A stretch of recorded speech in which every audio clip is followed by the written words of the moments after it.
All right, well, welcome everybody to the Washington Foreign Press Center. My name is Olga Bashbush. I'm a program officer and I cover the East Asia and Pacific region. Today, it's truly an honor and a great pleasure to welcome our friends from the Smithsonian Institution for your Sackler Gallery. They have a lot of exciting things going on, and it's also going to coincide with the Folklife Festival that is so popular and worldwide famous. And today I just want to welcome Mr. Julian Raby, the Dame Julian Sackler, Director of the Arthur M. Sackler Gallery and the Freer Gallery of Art, as well as Thomas Wyde, Assistant Director for Special Projects, Freer Gallery of Art, and Arthur M. Sackler Gallery. And I encourage all of you to follow us on Twitter, not only the Foreign Press Center, which is at Foreign Press CTR, but I encourage everybody to follow the Twitter handle also of the Freer Sackler, which is easy, at Freer Sackler. And with that, I welcome Dr. Julian Raby. Thank you very much.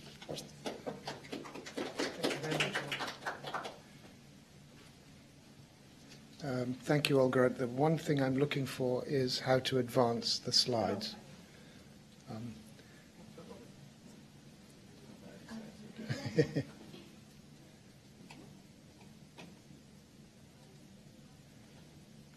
Oh, you'll do that for me. Thank you very much indeed. So I think I'm showing you a building that's familiar to all of you. It's a building sited right next to the castle and is the Freer Gallery of Art, which is actually the oldest art gallery on the mall. Now, there's something really significant about that, because when Mr. Freer, private individual, offered to give his collection of Asian and American art to the nation, there were no other art museums on the mall. So it's highly symbolic that the very first museum was one devoted to American art of the late 19th century and to Asian art, everything from Turkey to Tokyo. That symbolism seems highly relevant today as a site where Asia meets America, really right in the center of the mall. The second building is the Arthur M. Sackler Gallery, which is also devoted to Asian art. So these are two very different buildings. They're linked underground, but together they have a combined mission. So they're essentially like the two sides of a coin. It's a single currency, but with different images on either side.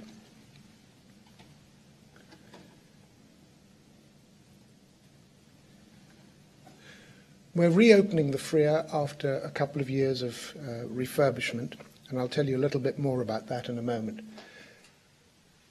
What does the Freer hold? It holds one of the great collections of late 19th century American art, including perhaps the most famous single room from the late 19th century, the Peacock Room by James McNeill Whistler.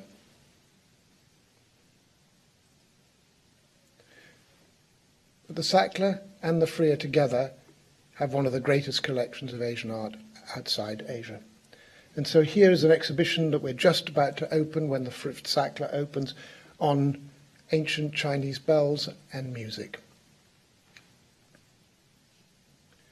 Just a glimpse of a series of Islamic ceramics from our galleries.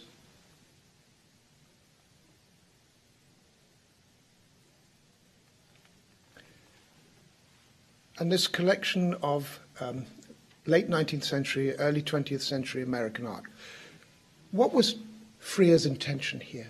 His intention was not just to show what he called the points of contact between the arts of the West and the arts of the East, but essentially to look at a universalist sense of beauty, one that not just cuts across time and place, cultures and peoples, but actually unites us. Art, in other words, as a vehicle for empathy.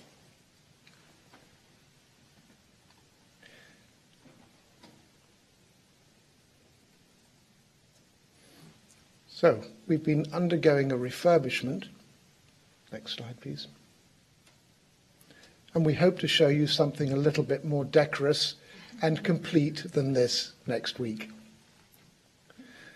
This is our auditorium. Don't worry, we now have the seats back. But essentially, there was more than the private contemplation of art. There was more in Frere's vision than art as a personal redemption. This was incredibly important to him. But there's no, if you just hold for a second. The important point was that in 1906, when he offered his collection, the Smithsonians rejected it. They said, we are a science institution. We don't do art. And it was the intervention of the president, Theodore Roosevelt, that gave the Smithsonian and the nation its first art museum on the Mall. Now, why did Roosevelt see that as important? Because he had just helped resolve the conflict between Russia and Japan from the Russo-Japanese War. So he understood the growing importance, the potential of Asia, and therefore he had understood the symbolism of having a museum where Asia meets America, bang in the center of the Mall. So, with that part of our, if you like, the DNA, the historical DNA, the private contemplation, the public discussion is the one that we really want to emphasize. That we are a place where we can invite others to have conversations about some of the difficult issues of our time.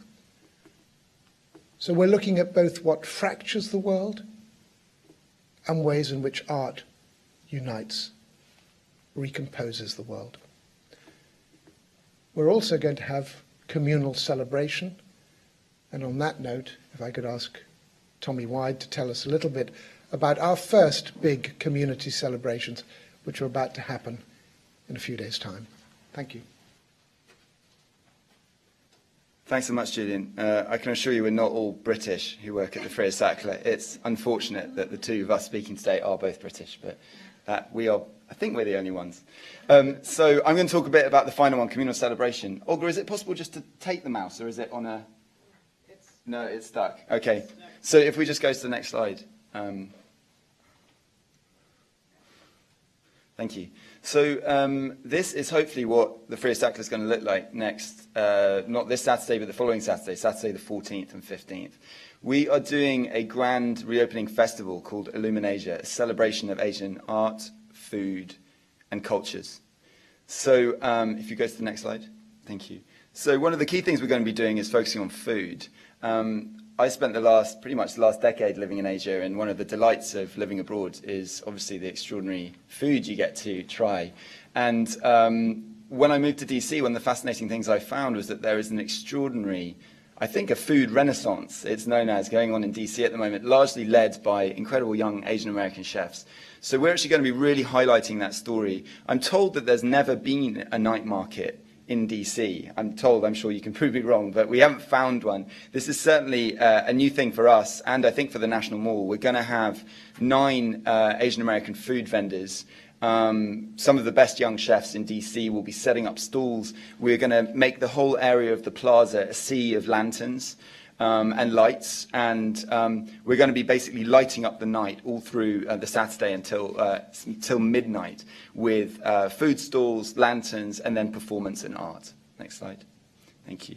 So we're going to be highlighting a lot of the Asian American young chefs and family businesses working in DC. For example, this is Shamim Popal, who is the chef at Lapis, an Afghan restaurant. The Popals have a fascinating story, having fled Afghanistan in the late 70s, the time of the Soviet intervention, and then going on to set up a number of restaurants in Washington, including Lapis, and they'll be making Afghan dumplings known as mantu or ashak. Afghanistan isn't that known for its dumplings, but they actually, or not that famous around the world, but they actually just won, I think it was Dumpling Maker of the Year last year for their Afghan dumplings. Next slide. Thank you. We're going to have a whole set of performances through the evening. A lot of community partners will be doing painting displays. We have illumination, Islamic illumination workshops, calligraphy displays. and activities for visitors to be able to get involved with, whether it's painting or watching or even throwing pots. We've got the great Afghan potter Abdul Mateen Malikzadeh, who's going to be throwing pots on the National Mall. We've got a group who are going to be doing raku firings on the mall as well. So all sorts of art activities to watch and take part in. Next slide.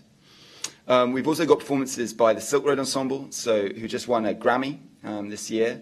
They're going to be doing pop-up performances in the museum and through the gardens. And I think for us, the Silk Road Ensemble are a great partner and counterpart in that they also combine these great artists from across Asia, and they bring them together for fruitful collaborations and exchange. So they're going to be playing all through the weekend. Next slide. And we've also got, as the centerpiece, a specially commissioned projection mapping video art installation. This is a 12-minute film that tells the story of Charles Lang Freer, his collection of this extraordinary collection of Asian art, but then takes us onto a psychedelic, slightly trippy experience, an exploration of the Asian and American art in our collection. The whole building has been 3D laser scanned in order to do this. There's a team of 12 animators who are animating every last brick of the building to create this extraordinary, well, using the building as this extraordinary canvas. It's going to turn into the Peacock Room at certain times. We're even going to be using different architectural forms across Asia, where it looks like the Freer suddenly becomes a temple from China, like the Longmen Caves, or a building from Japan. And I'm happy to share some little elements of that with any of you afterwards who are interested. Next slide. So the idea is that the museum is really going to come to life with thousands of visitors expected over the 2 days, both inside and outside. Outside, I've talked about the food, the artistic performances, the specially commissioned video art. And inside, if we go to the next slide, we're going to have 4 new exhibitions all launching at the same moment. So Resound, Ancient Bells of China, which Julian's mentioned. Encountering the Buddha, an innovative presentation of Buddhism in practice across Asia, including a new installation of the Kandel Shrine. So this is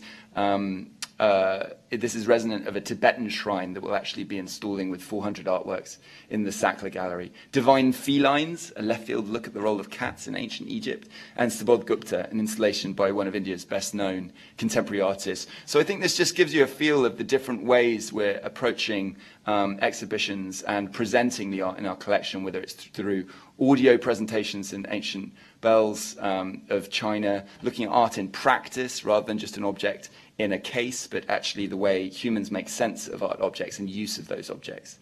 Next slide, please. And also, very exciting, we're launching a new audio app on next weekend. So it's called Freer Thinking. And the basic idea of it is that there are 2 ways that you can experience audio. There's a highlight tour that takes you basically through the collection, looking at the 50 great objects, this is narrated by Robert Siegel of NPR. And then we have a podcast tour. This is thematic tours of the museum that will tell quirky stories, behind-the-scene takes on the collection. That's about a 20-minute tour. Now, the idea of the podcast is that it's as good outside the museum as inside. So you could listen to it at home while you're chopping the onions, just as you could listen to it in the museum while you're actually looking at the object. And just to give you an example, we've got one of the world authorities on Buddhism, Professor Don Lopez from University of Michigan, who's doing a tour called Buddhism and the Beat. And this looks at the impact of Buddhist thought and culture on psychedelic rock of the late 60s and 70s. And it will actually take you through the museums where you'll be able to hear the music, as well as hearing from Don Lopez about what the objects in front of you mean.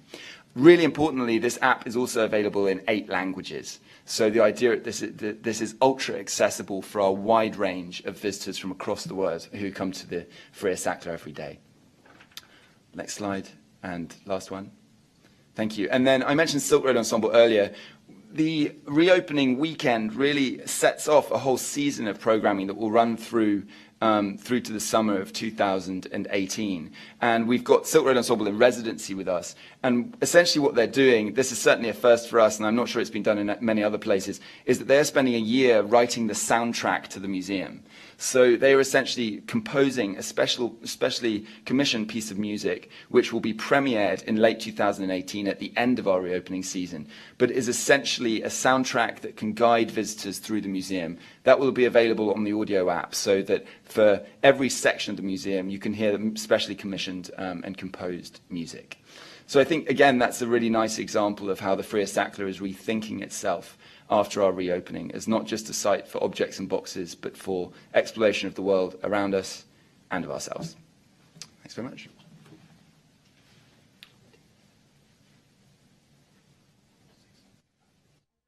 Questions?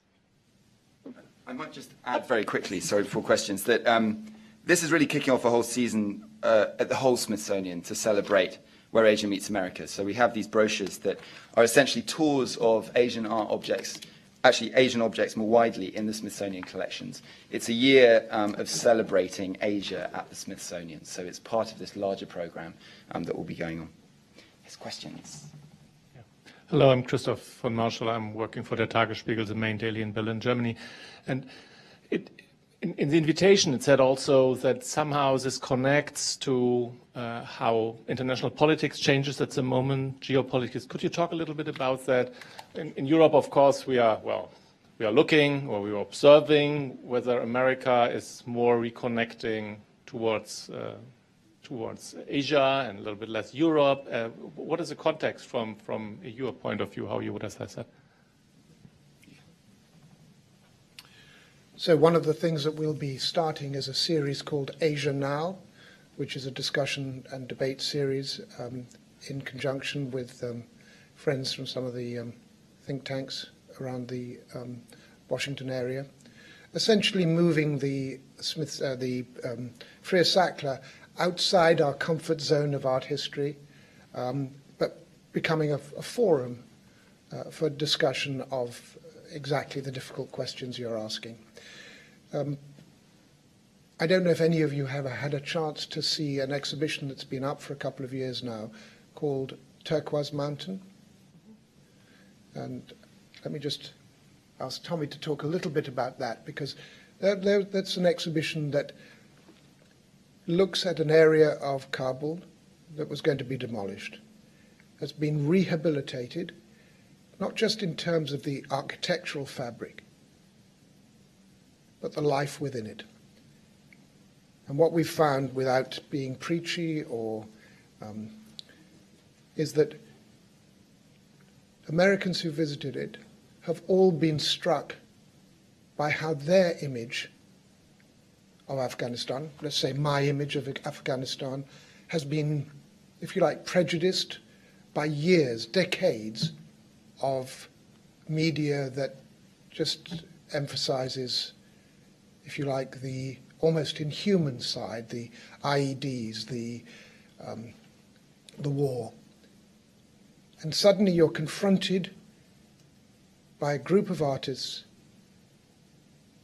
Some of them have actually come. Some of them will be coming for October the 14th and 15th. A group of artists who found their own sort of personal salvation, and in some cases a good living, through artistic practice. So this is, to me, an extraordinary opportunity to change perceptions. And so we've never had an exhibition in which, quite frankly, so many people have cried. We have some extraordinary comments from audiences. And this wasn't the type of exhibition that we would normally do. It wasn't the high art of the Middle Ages. But it's a really important way of people beginning to see through the art a different side, a different aspect of a region that has really been blighted for, 3 decades. But Tommy was responsible for that exhibition, so I should ask him to tell you something. Well, no, I think Julian's really said it. All I'd add is that I think one of the keys to the exhibition is that it was in the first person. It was Afghan voices articulating their own vision for their country, its past, its present, its future. And I think allowing those alternate voices inside the museum was the key, really, to creating connection. To go to your question about America reorienting itself in some way, I think it's not really, for us as a Museum of Asian American Art, it's not about us turning away from Europe or anything like that. It's really just about us foregrounding the connections between Asia and America. So that's the point we're really trying to make here. Does that sound right?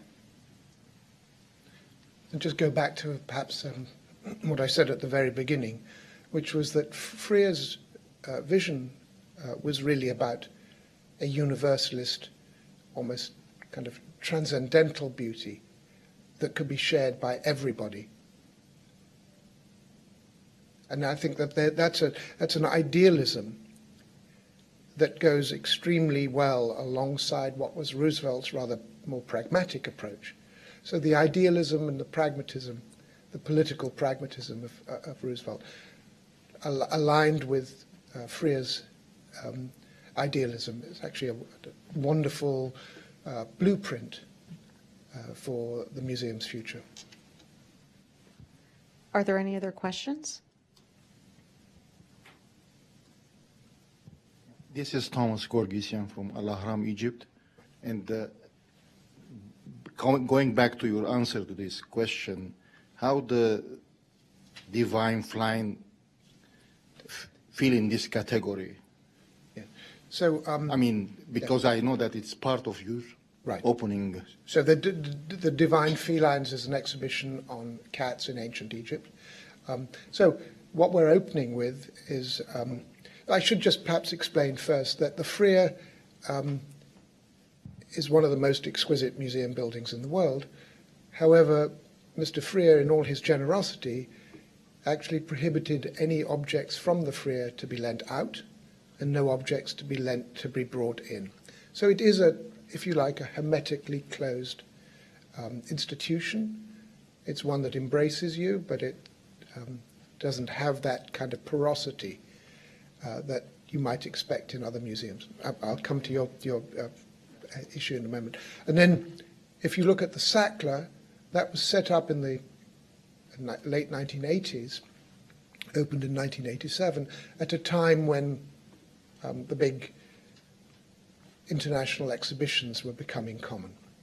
So the Sackler allows us to do temporary exhibitions with loans. So, for example, we did that great Sotatsu exhibition last year. We did an enormous Hokusai exhibition a few years ago. And so the Divine Felines is one of several exhibitions that we're opening, as Tommy explained, and is an opportunity for us to show to a Washington public Egyptian art which is otherwise strangely absent from this area. There are no collections of ancient Egyptian art in Washington. So part of what we want to do is to give people an opportunity to see material they couldn't see otherwise. And some of it, quite frankly, is fun. I know that there is a kind of International Cat Day that's occurring at about the same time, and I think people will go absolutely wild. So it's quite interesting. I actually insisted that we have a section on dogs in the exhibition as well. So yes, there's a seriousness about what we do, but there's also a levity as well. So you are loaning it from... We're borrowing this from the Brooklyn Museum of Art, which has one of the world's great collections of ancient Egyptian art, because they were amongst one of the first museums to conduct excavations on a systematic basis in Egypt. So for us, we have a very small ancient Egyptian collection. So this is a wonderful opportunity to expand it through a temporary loan. Are there any questions from this side of the table? No? Yes.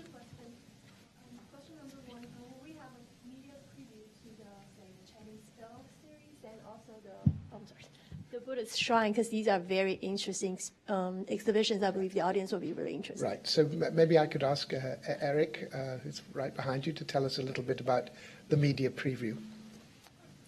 Okay.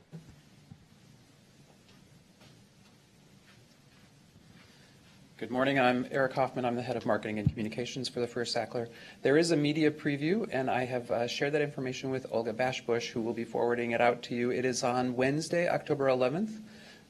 You're invited to join us at 9 a.m. for breakfast. remarks will begin at 9:30, and then from 10 until 2, the galleries will be open to you, the media, to spend your time exploring the new museums and also talking with Julian and our curators as well, so that you can direct questions to them and gain more information. Thank you.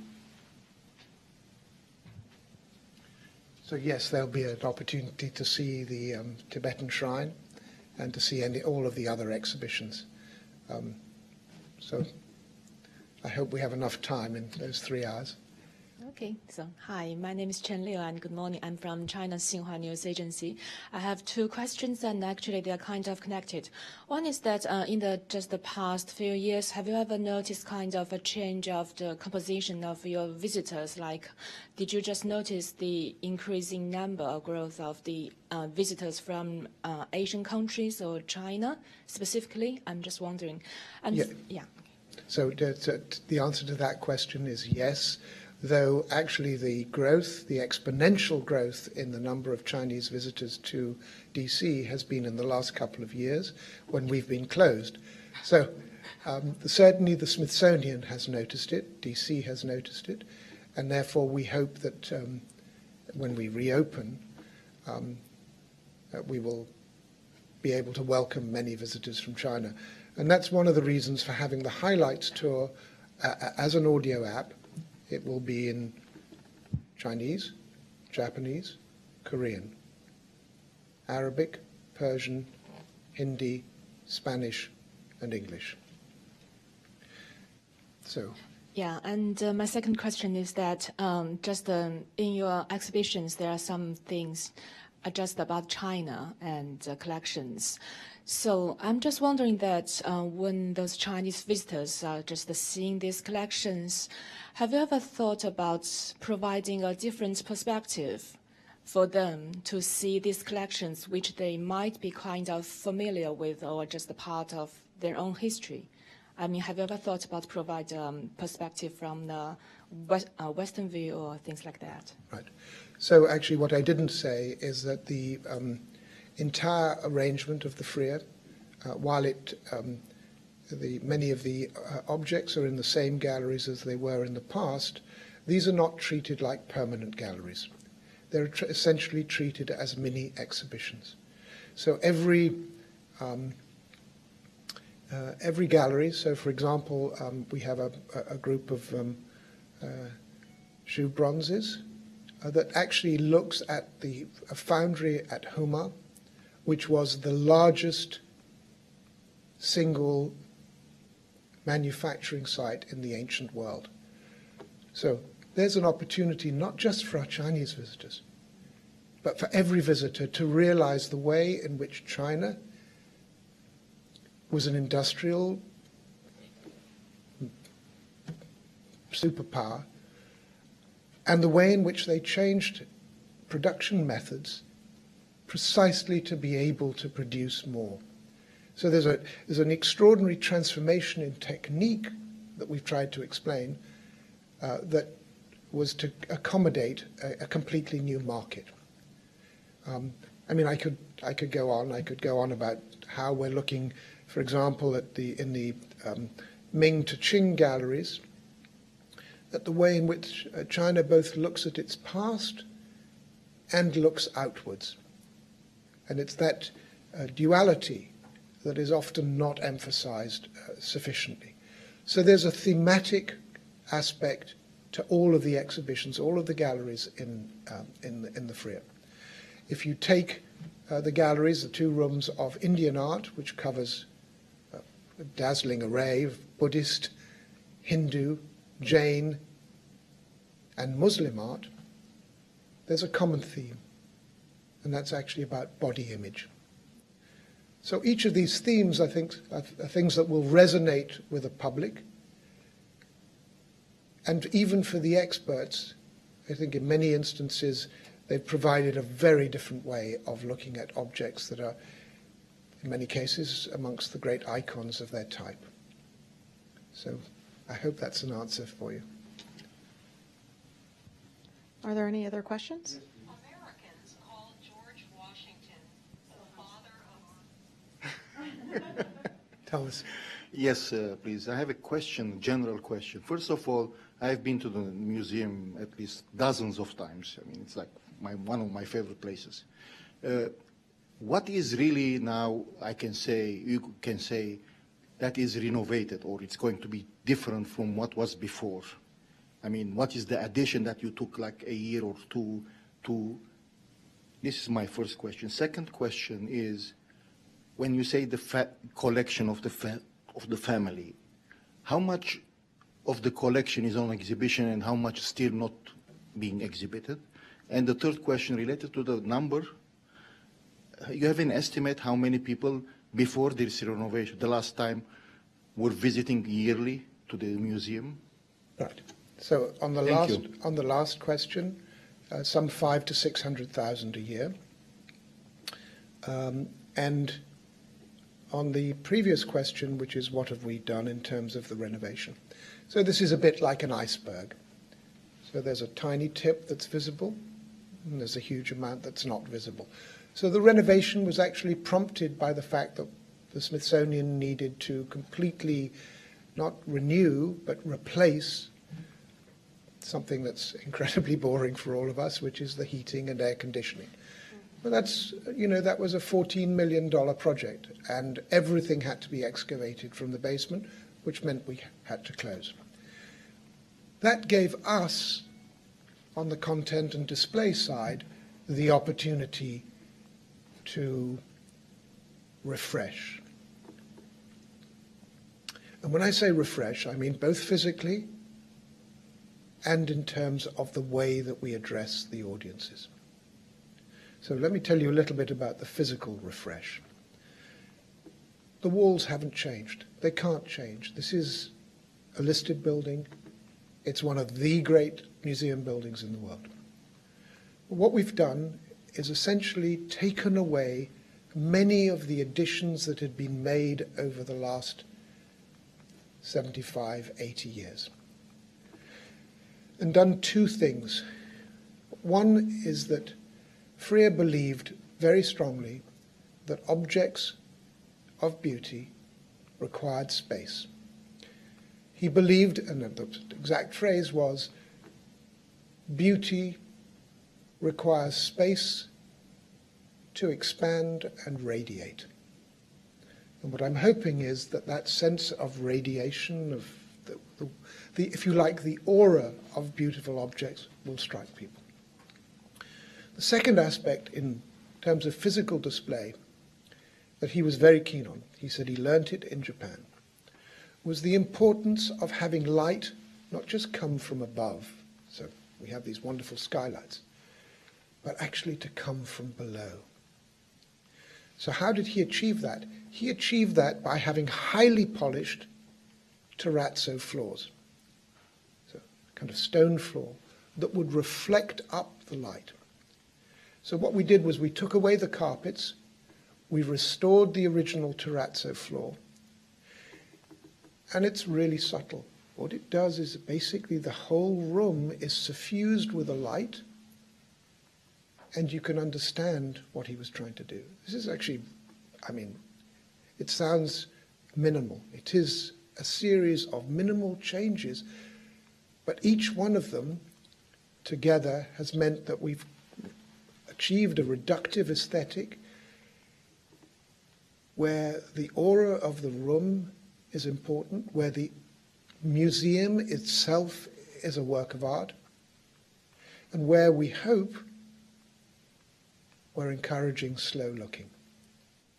And then because we have an absolutely brilliant group of people doing the lighting, I think after a few rooms your eyes will be dancing. How much is the collection in the... So then the other refresh is not just a physical refresh, it's actually a refreshing how we've changed the way in which we write about the objects. I'm going to leave you to see that on the 11th. And the number of objects, so when Mr. Freer gave his collection, he was very generous. It was 7,000 objects. He stipulated that we couldn't purchase any American objects, which left about 1,500. But we could purchase objects of Asian art, and today the current holdings of the Free are about 32,000. Because of the principles of showing, allowing objects to breathe, it's a very tiny percentage on show.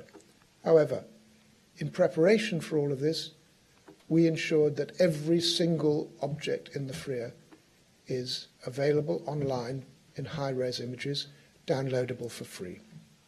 So you can see absolutely everything, and anybody can around the world. And then we'll change things out because we're adopting this principle of, if you like, mini exhibitions, not permanent galleries. So every 6 months, year, 2 years, whatever, we will be changing objects in the galleries. But if your question was how much of it we have on show, it's a tiny, tiny fraction, because that aesthetic principle of allowing things to breathe seems to me the most important. So you mean tiny percentage of the 32,000? Exactly. And the 32,000 images and information is totally available, on the... and we do encourage people to come, and if they want to see things in storage and so forth. Pleasure. One more question. So here is this experience where Asia meets America, but everything we're hearing about is about Asia. So where's the America element in it? So there are two forms of meeting. We actually have 3 permanent galleries. Well, I shouldn't call them permanent galleries, but they're galleries devoted to American art. We have, of course, the Peacock Room, which itself is interesting because the way it's been reinstalled is not the way the Peacock Room looked when it was originally made in London, which was full of Chinese blue and white. It's actually the way it was displayed in Detroit when Freer took the room from London to his house in Detroit. So it's the arrangement of ceramics from China, Korea, Japan, and the Muslim world is exactly how Freer painted the room with the ceramics. So that room itself is a kind of expression of his interest in juxtaposing Western and Eastern. But the other aspect of where Asia meets America is both, it's not just about the objects, it's actually much more about intentionality and expression of dialogue. And as I say, reasserting that symbolism that Roosevelt clearly recognized in having the very first museum on the Mall, art museum on the Mall, dedicated to both American and Asian art. Any additional questions?